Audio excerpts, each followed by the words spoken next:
हे बघा मित्रांनो, आज आपण जे धरणावर गेलतो, धरणाला दुसऱ्या धरणावर गेलतो, तिथून मी एवढे खेकडे पकडून आणलेत मित्रांनो. आपण काय धरायला नव्हतं नेलं म्हणून मी माझ्या खिशात खेकडे आणलेत मित्रांनो या जॅकेटच्या.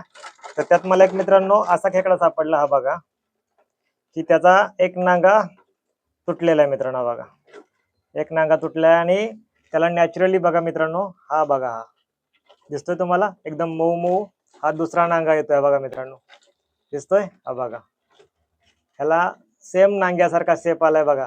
म्हणूनच मित्रांनो खेकड्याचा नांगा पाय तुटला तर नॅचरली हे बघा असा नांगा येतो मित्रांनो. हा बघा, हा असा नांगा येतो. खेकड्याला काही होत नाही. तो नांगा मी पण बघितला नव्हता, पण आज पहिल्यांदा मी पण मित्रांनो तुम्हाला दाखवतोय, मी पण बघतोय. हा बघा कसा छोटासा अजून तयार होतोय मित्रांनो याचा नांगा. असा नांगा येतो मित्रांनो खेकड्याला. आज मित्रांनो धरणानं आपल्याला हे बघा, हे आता आपण आपल्या टँक मध्ये रिलीज करणार आहे.